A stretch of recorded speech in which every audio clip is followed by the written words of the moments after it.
Hello friends, control സിസ്റ്റത്തിൻ്റെ പുതിയൊരു ലെക്ചറിലേക്ക് സ്വാഗതം. കഴിഞ്ഞ ലെക്ചറിൽ നമ്മൾ state variable representation of electrical system ആയിരുന്നു കണ്ടിരുന്നത്. ഈ ലെക്ചറിൽ നമ്മൾ state variable representation of mechanical സിസ്റ്റമാണ് കാണാൻ പോകുന്നത്. സോ കഴിഞ്ഞ ലെക്ചറിൽ ചെയ്ത പോലെ തന്നെ നമ്മൾ ഒരു പ്രോബ്ലം ത്രൂ ആണ് ഇത് ചെയ്യുന്നത്.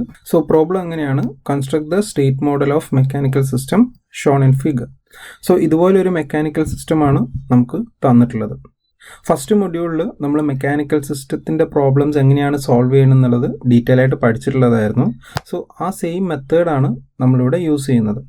സോ ഈ ഒരു മെക്കാനിക്കൽ സിസ്റ്റം സോൾവ് ചെയ്യാനുള്ള സ്റ്റെപ്സുകൾ അറിയാത്തവരുണ്ടെങ്കിൽ ആ ഫസ്റ്റ് മൊഡ്യൂളിലുള്ള ആ ലെക്ചേഴ്സ് കണ്ടതിന് ശേഷം ഈ വീഡിയോസിലേക്ക് വരാം. സോ ഇതിൻ്റെ സൊല്യൂഷൻ കാണുന്നതിന് വേണ്ടിയിട്ട് നമ്മൾ എന്താണ് ആദ്യം ചെയ്യുക? We will take the free body diagram of mass M1. ഈ ഒരു മാസ് M1 നമ്മൾ എടുക്കുകയാണ്, അതിൻ്റെ ഫ്രീ ബോഡി ഡയഗ്രാം വരയ്ക്കുകയാണ്. സോ എന്തൊക്കെ എഫക്റ്റുകളാണ് ആ ഒരു M1 എന്ന് പറയുന്ന മാസിനകത്ത് ഉണ്ടാവുന്നത് എന്നുള്ളതാണ്. സോ ഈ ഒരു മാസ് നിങ്ങൾ നോക്കിയാൽ അറിയാം, ഇതിൽ അപ്ലൈഡ് ഫോഴ്സ് F(t) വരുന്നുണ്ട്. സോ അതാണ് നമുക്ക് ഈ ഒരു ഡയറക്ഷനിൽ കൊടുത്തിട്ടുള്ളത്. ബാക്കിയുള്ള ഫോഴ്സുകളെല്ലാം ഇതിൻ്റെ ഒപ്പോസിങ് ഫോഴ്സുകളായിരിക്കും. ദാറ്റ് ഈസ് Fm1 എന്ന് പറയുന്നത് ഈ മാസിൻ്റെ തന്നെ ഒരു ഒപ്പോസിങ് ഫോഴ്സ് ആണ്. അതുപോലെ Fb1 എന്ന് പറയുന്നത് ഈ ഒരു ഡാഷ് പോട്ടിൻ്റെ എഫക്റ്റ് ആണ്. That is Fb1. And Fk1 എന്ന് പറയുന്നത് ഈ ഒരു സ്പ്രിങ്ങിൻ്റെ എഫക്റ്റ് ആണ്. And the resultant displacement is y1. So ഈ ഒരു ഫ്രീ ബോഡി ഡയഗ്രത്തിൽ നിന്ന് നമുക്ക് ഇക്വേഷൻസ് എഴുതാമല്ലോ. ഫസ്റ്റ് എന്താണ് Fm1ൻ്റെ equation? m1 into d square y1 divided by dt square. Okay, then Fb1 എന്ന് പറയുന്നത് b1 into d by dt of y1 minus y2. ഇവിടെ ഡാഷ് പോട്ട് എന്ന് പറയുന്നത് രണ്ടിലും എഫക്റ്റ് ആയതുകൊണ്ട് we have to take the difference. Then Fk1 എന്ന് പറഞ്ഞു കഴിഞ്ഞാലും ഇത് രണ്ടിലും കണക്റ്റഡ് ആണ്, അതുകൊണ്ട് we have to take the difference. So ഈ മൂന്ന് ഇക്വേഷൻസ് ആണ് നമുക്ക് ഫ്രീ ബോഡി ഡയഗ്രാം M1 എന്ന് കിട്ടുന്നത്. നെക്സ്റ്റ് സ്റ്റെപ്പ് എന്താണ്? According to Newton's law, Fm1 plus Fb1 plus Fk1 is equal to F of t. Applied force is equal to sum of the opposing force. ഈ ഇക്വേഷനകത്ത് നമ്മുടെ values substitute ചെയ്ത് കഴിഞ്ഞാൽ എന്ത് കിട്ടും? ഇങ്ങനെയാണ് നമുക്ക് കിട്ടുക, which is equal to F of T. So ഈ ഇക്വേഷന് നമ്മളൊന്ന് എക്സ്പാൻഡ് ചെയ്തിട്ടുണ്ടെങ്കിൽ ഈ ഒരു ഫോമിലാണ് നമുക്കവിടെ കിട്ടുന്നത്. Okay, let it be equation number 1. ഇനി നെക്സ്റ്റ് സ്റ്റെപ്പ് എന്താണ്? നമ്മളുടെ സെക്കൻഡ് മാസിൻ്റെ free body diagram. So free body diagram of mass 2. ആ മാസ് 2 നമ്മൾ എടുത്തു കഴിഞ്ഞാൽ ഏതൊക്കെ ഫോഴ്സുകളാണ് വരുന്നത്? ഇതിൽ അപ്ലൈഡ് ഫോഴ്സ് ഒന്നും ഇല്ല. ബാക്കി വരുന്നത് ഈ M2ൻ്റെ തന്നെ Fm2 ഉണ്ടാവും, അതുപോലെ B2 ആൻഡ് B1 ഉണ്ടാവും. ഈ രണ്ട് ഡാഷ്പോർട്ടിൻ്റെയും എഫക്റ്റ് ഓഫ് ഫോഴ്സ് ഉണ്ടാവും. അതുപോലെ ഈ K2 ആൻഡ് K1 ഈ രണ്ട് സ്പ്രിങ്ങിൻ്റെ എഫക്റ്റും നമുക്ക് ഈ മാസിൽ വരും. ഓക്കെ, സോ ടോട്ടൽ ഇത്രയും ഫോഴ്സുകളാണ് നമുക്ക് വരുന്നത്. ആൻഡ് അതിൻ്റെ ഡിസ്പ്ലേസ്മെൻറ്റ് എന്ന് പറയുന്നത് y2 ആണ്. സോ ഈ ഫോഴ്സിൻ്റെ ഇക്വേഷൻസ് നമുക്ക് ഇങ്ങനെ എഴുതാം. Fm2 is equal to M2 into d square y2 divided by dt square. Then next Fb2. So B2ൻ്റെ കേസിൽ നമുക്ക് ഇവിടെ റെഫറൻസ് ആണ് വരുന്നത്. സോ നമുക്ക് ഇക്വേഷൻ വരിക B2 d by dt of y2. Then next B1ൻ്റെ ആണ്. B1 എന്ന് പറഞ്ഞു കഴിഞ്ഞാൽ രണ്ട് മാസ് കണക്റ്റഡ് ആയതുകൊണ്ട് we have to take the difference. So d by dt of y2 minus y1. Next K1 ആണ്. K1ൻ്റെ കേസിൽ രണ്ട് ബോഡിയിലും കണക്റ്റഡ് ആയതുകൊണ്ട് we have to take the difference. And last one is Fk2. K2 എന്ന് പറയുന്നത് ഇവിടെ ഒരു സൈഡ് റെഫറൻസ് ആണ്. So K2 into y2. So ഇത്രയും ഇക്വേഷൻസ് ആണ് നമുക്ക് കിട്ടുക. നെക്സ്റ്റ് സ്റ്റെപ്പ് എന്താണ്? By Newton's law we have to equate. ഇവിടെ നമുക്ക് അപ്ലൈഡ് ഫോഴ്സ് ഇല്ലാത്തതുകൊണ്ട് നമ്മൾ 0 എടുക്കുകയാണ്. ഓക്കെ, സോ ഇതിൻ്റെയൊക്കെ സമ്മേഷൻ ഈക്വൽ ടു 0 എന്നാണ് നമുക്ക് കിട്ടുക. Now we can substitute those values. So ഇതിനെ നമ്മളിങ്ങനെ സബ്സ്റ്റിറ്റ്യൂട്ട് ചെയ്തു എക്സ്പാൻഡ് ചെയ്ത് കഴിഞ്ഞാൽ നമുക്ക് ഈ രീതിയിലുള്ള ഒരു ഇക്വേഷൻ ആയിരിക്കും നമുക്ക് കിട്ടുക. Let it be equation number 2. So ഈ ഒരു മെക്കാനിക്കൽ സിസ്റ്റത്തിനെ ഗവേൺ ചെയ്യുന്ന രണ്ട് ഇക്വേഷൻസ് നമുക്കവിടെ കിട്ടി. ഇനി നമുക്ക് ഇതിനെ സ്റ്റേറ്റ് വേരിയബിൾ ആയിട്ട് റെപ്രസെൻറ്റ് ചെയ്യാം. നമുക്ക് കിട്ടിയിട്ടുള്ള രണ്ട് ഇക്വേഷൻ എന്ന് പറയുന്നത് ഈ രണ്ട് ഇക്വേഷൻസ് ആണ്. ഇവിടെ ഇനി നമ്മൾ ചെയ്യാൻ പോകുന്നത് സ്റ്റേറ്റ് വേരിയബിൾസിനെ ഇക്വേറ്റ് ചെയ്യാനാണ് പോകുന്നത്. So there are some assumptions. നമ്മളിവിടെ x1, x2, x3 and x4 എന്ന് പറഞ്ഞ 4 സ്റ്റേറ്റ് വേരിയബിൾ ആണ് നമ്മളിവിടെ എടുക്കുന്നത്. ഓൾസോ ഇൻപുട്ട് F ഓഫ് ടിനെ നമ്മൾ U എന്നും സബ്സ്റ്റിറ്റ്യൂഷൻ ചെയ്യുന്നു. സോ ഈ ഒരു സബ്സ്റ്റിറ്റ്യൂഷനാണ് നമ്മളിവിടെ കൊണ്ടുവരുന്നത്. എങ്ങനെയാണ് നമ്മൾ ഈ സ്റ്റേറ്റ് വേരിയബിൾ സബ്സ്റ്റിറ്റ്യൂട്ട് ചെയ്യുന്നത്? ദാറ്റ് ഈസ് x1നെ ഞാൻ y1 ആയിട്ടും x2നെ ഞാൻ y2 ആയിട്ടും അസ്യൂം ചെയ്യുകയാണ്. ഓക്കെ, ഇനി ഞാൻ ചെയ്യാൻ പോകുന്നത് differentiation of y1 is x3 and differentiation of y2 is x4 ആയിട്ട് അസ്യൂം ചെയ്തു. സോ നമുക്കിവിടെ ഫസ്റ്റ് ഓർഡർ ഡിഫറൻസിയേഷൻ മാത്രമല്ല സെക്കൻഡ് ഓർഡർ ഡിഫറൻസിയേഷനും വരുന്നുണ്ട്. സോ എന്ത് ചെയ്യുന്നു, നമ്മളിതിനെ അഗെയിൻ ഡിഫറൻഷിയേറ്റിംഗ് dy1/dt. സോ എനിക്ക് എന്ത് കിട്ടും, d²y1/dt² ഞാൻ x3- എന്ന് റെപ്രസെൻറ്റ് ചെയ്തു. അതുപോലെ നെക്സ്റ്റ് d²y2/dt² ഞാൻ x4- എന്ന് റെപ്രസെൻറ്റ് ചെയ്തു. സോ ഇതാണ് സ്റ്റേറ്റ് വേരിയബിൾ റെപ്രസെൻറ്റേഷൻ. ഈ റെപ്രസെൻറ്റേഷൻ നമ്മൾ അസ്യൂം ചെയ്യുന്നതാണ്. ഓക്കെ, ഇനി നമ്മൾ ചെയ്യാൻ പോകുന്നത് ഈ ഒരു അസംഷൻ നമ്മളുടെ ഇക്വേഷനകത്ത് കൊണ്ടുവരാൻ പോവുകയാണ്. ഓക്കെ, സോ ഇക്വേഷൻ നമ്പർ 1 നമ്മൾ ഈ അസംഷൻ കൊണ്ടുവന്നു എന്ത് വരും, ഇവിടെ m1 × d²y1/dt² എന്ന് പറയുന്ന സബ്സ്റ്റിറ്റ്യൂഷൻ നമുക്കിവിടെ ഇതാണ് വരുന്നത്. So x3 dot plus b1 × dy1/dt. d1/dt എന്ന് പറയുന്നത് x3 ആണ്. So into x3. അങ്ങനെ എല്ലാ ടേംസിൻ്റെയും സ്റ്റേറ്റ് വേരിയബിൾസ് നമ്മളിവിടെ സബ്സ്റ്റിറ്റ്യൂട്ട് ചെയ്യുന്നു. Input force F of tick നമ്മൾ യു ആണ് കൊടുത്തിട്ടുള്ളത്, അതും നമ്മളിവിടെ സബ്സ്റ്റിറ്റ്യൂട്ട് ചെയ്യുന്നു.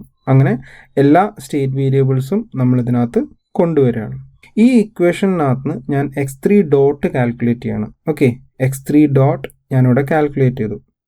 ഓക്കെ, സോ ഇതിനെ റീഅറേഞ്ച് ചെയ്ത് കഴിഞ്ഞാൽ എനിക്ക് ഈ ഇക്വേഷനായിട്ടാണ് കിട്ടുക. Let it be equation number 3. ഇനി ഞാൻ ഈ സെയിം സബ്സ്റ്റിറ്റ്യൂഷൻ എൻ്റെ ഇക്വേഷൻ നമ്പർ 2 കൊടുക്കാൻ പോവാണ്. സോ കൊടുത്തു കഴിഞ്ഞാൽ ഇതേ സബ്സ്റ്റിറ്റ്യൂഷൻ ഞാൻ കൊണ്ടുവന്നു കഴിഞ്ഞാൽ എനിക്ക് ഇക്വേഷൻ ഈ ഫോമിലാണ് കിട്ടുക. ഇവിടെയും എനിക്ക് x4 ഡോട്ട് എന്ന് പറഞ്ഞിട്ടുള്ള ഫോം ഉണ്ട്. സോ ഈ ഒരു ഇക്വേഷന് റീഅറേഞ്ച് ചെയ്ത് കഴിഞ്ഞാൽ എനിക്ക് x4 ഡോട്ടിൻ്റെ എക്സ്പ്രഷൻ കിട്ടുമല്ലോ, അതാണ് ഈ expression. Let it be equation 4. So നമുക്ക് ബേസിക്കലി എന്താണ് വേണ്ടത്, we have to find the expression of x4 dot x3 dot and x2 dot and x1 dot. So ആ എക്സ്പ്രഷൻ കിട്ടിക്കഴിഞ്ഞാൽ നമുക്ക് മാട്രിക്സ് ഫോമിൽ റെപ്രസെൻറ്റ് ചെയ്യും. സോ ഇവിടെ നമുക്ക് x3 ഡോട്ടും x4 ഡോട്ടും കിട്ടിക്കഴിഞ്ഞു. Okay, next we have to find the x2 dot and x1 dot. So അതിന് വേണ്ടിയിട്ട് ഞാനിവിടെ ചെയ്യാൻ പോകുന്നത് I am differentiating the equation x1 = y1. ഈ ഒരു സബ്സ്റ്റിറ്റ്യൂഷൻ ഞാൻ ഒരു തവണ ഡിഫറൻഷിയേറ്റ് ചെയ്യാണ് വിത്ത് റെസ്പെക്ട് ടു t. അപ്പോൾ എനിക്ക് എന്ത് കിട്ടും, dx1/dt = dy1/dt എന്ന് കിട്ടും. സോ ഈ ഡിഫറൻസിയേഷനകത്ത് എനിക്ക് എന്ത് ചെയ്യാം, ഞാനിവിടെ x3 എന്ന് പറയുന്ന ടേമിനെ ഒരു തവണ ഡിഫറൻഷിയേറ്റ് ചെയ്തപ്പോഴാണ് എനിക്ക് x3 ഡോട്ട് കിട്ടിയത്. ഓക്കെ, അപ്പോൾ ഇവിടെ ഞാൻ x1ൻ്റെ ഒരു തവണ ഡിഫറൻഷിയേറ്റ് ചെയ്ത് കഴിഞ്ഞാൽ എനിക്ക് എന്തായിട്ട് എഴുതാം, അതിനെ x1 ഡോട്ട് എന്ന് എഴുതാം അല്ലേ. സോ dx1/dt = x1 ഡോട്ട് എന്ന് എഴുതാം. അതേ സമയത്ത് തന്നെ there is another substitution that is dy1/dt = x3 അല്ലേ, ദിസ് ടേം. ഈ ഒരു സബ്സ്റ്റിറ്റ്യൂഷൻ നമുക്ക് അവിടെ ഉണ്ടായിരുന്നു. അങ്ങനെയാണെങ്കിൽ ഈ രണ്ട് ഇക്വേഷനകത്ത് നമുക്ക് എന്ത് കൺക്ലൂഷനിലേക്ക് വരാം, x3 = x1 ഡോട്ട് എന്ന് വരാം ഇല്ലേ. ഇവിടെ ഈ ഒരു ഇക്വേഷൻ ഉള്ളത് കൊണ്ട് തന്നെ we can equate x3 = x1 dot. Okay, so എനിക്ക് x1 ഡോട്ടിൻ്റെ എക്സ്പ്രഷനും കിട്ടി. ഇനി ഞാൻ നെക്സ്റ്റ് ചെയ്യാൻ പോകുന്നത് I am differentiating equation x2 = y2. എൻ്റെ സെക്കൻഡ് ഇക്വേഷന് ഞാനിവിടെ ഡിഫറൻഷിയേറ്റ് ചെയ്യാണ് വിത്ത് റെസ്പെക്ട് ടു t. എനിക്ക് എന്ത് കിട്ടും, dx2/dt = dy2/dt എന്ന് കിട്ടും. ഇവിടെ ചെയ്ത സബ്സ്റ്റിറ്റ്യൂഷൻ തന്നെ dx2/dt x2 ഡോട്ട് എന്ന് എഴുതാം. അതേപോലെ തന്നെ dy2/dt എന്താണ്, x4 ആണ്. So since dx2/dt = dy2/dt, we can equate that x4 = x2 dot എന്ന് എനിക്ക് എഴുതാം അല്ലേ. സോ എനിക്കിപ്പോൾ ഇവിടെ x1 ഡോട്ട് കിട്ടി, x2 ഡോട്ട് കിട്ടി, x3 ഡോട്ട് കിട്ടി, x4 ഡോട്ട് കിട്ടി. എല്ലാ ഇക്വേഷൻസിൻ്റെയും എക്സ്പ്രഷൻ എനിക്കിവിടെ കിട്ടിക്കഴിഞ്ഞു. ഇനി എനിക്ക് എന്ത് ചെയ്യാം, ഇതിനെ മാട്രിക്സ് ഫോമായിട്ട് അറേഞ്ച് ചെയ്യാം. സോ അറേഞ്ച് ചെയ്ത് കഴിഞ്ഞാൽ എനിക്ക് എന്ത് കിട്ടും, x1 dot, x2 dot, x3 dot and x4 dot. x1 ഡോട്ടിൻ്റെ എക്സ്പ്രഷൻ എന്താണ്, ഇറ്റ് ഈസ് x3. സോ എൻ്റെ ഫസ്റ്റ് റോയിൽ ബാക്കി എല്ലാത്തിലും 0 ആയിട്ട് തേർഡ് റോയിൽ മാത്രം എനിക്ക് 1 വരും. സിമിലർലി x2 ഡോട്ട് എന്താണ്, it is x4. So fourth എലമെൻറ്റിൽ 1ഉം ബാക്കിയെല്ലാം 0 ആണ് വരുന്നത്. ഇനി x3യുടെ എക്സ്പ്രഷൻ ആണെങ്കിലോ, x1 എലമെൻറ്റിൻ്റെ കോഎഫിഷ്യൻ എന്ന് പറയുന്നത് -k1m1 ആണ്. സോ ഫസ്റ്റ് എലമെൻറ്റ് -k1m1, x2ൻ്റെ coefficient k1/m1. So k1/m1 second element ആയിട്ട് വരും. x3ൻ്റെ കൂടെ വരുന്നത് -b1/m1. ഇവിടെ -b1/mm ആണ് നമ്മുടെ തേർഡ് എലമെൻറ്റ്. ദെൻ x4ൻ്റെ കൂടെ വരുന്നത് b1/m1. അത് നമ്മളിവിടെ കൊടുക്കുന്നു. ഇതേപോലെ തന്നെ x4ൻ്റെ എക്സ്പ്രഷനും x1, x2, x3, x4 എലമെൻസിൻ്റെ കൂടെയുള്ള കോയിഫിഷ്യൻസുകൾ നമ്മളിവിടെ ഫില്ല് ചെയ്ത് കൊടുക്കുന്നു. Into x1, x2, x3, x4 vector our state vectors.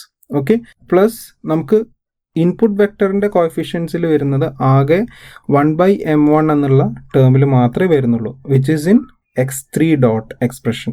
Okay, so ആ സമയത്ത് നമ്മളുടെ തേർഡ് എലമെൻറ്റിൽ മാത്രം 1/m1 എന്ന് പറഞ്ഞിട്ടുള്ള കോയിഫിഷ്യൻ്റ് വരും. ബാക്കി എല്ലാത്തിലും നമുക്ക് 0 ആണ് വരുന്നത്.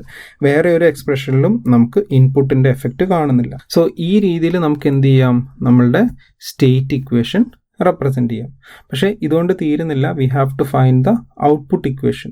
സോ ഔട്ട്പുട്ട് ഇക്വേഷൻ കാണുന്നതിന് വേണ്ടിയിട്ട് നമ്മൾ എന്താ ചെയ്യുക, മെക്കാനിക്കൽ സിസ്റ്റത്തിൽ y1 ആൻഡ് y2 എന്ന് പറയുന്നതാണ് നമ്മളുടെ ഔട്ട്പുട്ട് എന്ന് പറയുന്നത്, ഡിസ്പ്ലേസ്മെൻറ്റ്. ഓക്കെ, സോ അത് വെച്ചിട്ട് നമുക്ക് എന്ത് ചെയ്യാം, ഇവിടെ y1 is equal to x1 എന്ന് നമ്മളിവിടെ റെപ്രസെൻറ്റ് ചെയ്തിട്ടുണ്ടായിരുന്നു ഒരു അസംഷൻ. അതേപോലെ തന്നെ y2 is equal to x2 എന്നും നമ്മൾ റെപ്രസെൻറ്റ് ചെയ്തിട്ടുണ്ടായിരുന്നു. ഈ ഒരു അസംഷനിൽ നിന്നാണ് നമ്മൾ അതിൻ്റെ എക്സ്പ്രഷൻ കാണുന്നത്. ദാറ്റ് ഈസ്, ഇതിനെ ഒന്ന് റീഅറേഞ്ച് ചെയ്ത് കഴിഞ്ഞാൽ നമുക്ക് എന്ത് കിട്ടും, y1, y2 is equal to x1ലും x2ലും മാത്രം വാല്യൂസ് ഉണ്ടാവും. സോ ഇവിടെയും മാത്രം നമുക്ക് 1 ഉണ്ടാവും, ബാക്കി എല്ലാ എലമെൻസും 0 ആയിരിക്കും. Into x1, x2, x3, x4.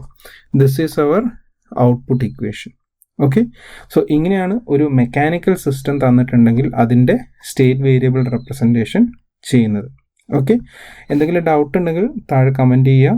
Thanks for watching the video. അടുത്ത വീഡിയോയിൽ കാണുന്നവരെ ഗുഡ് ബൈ.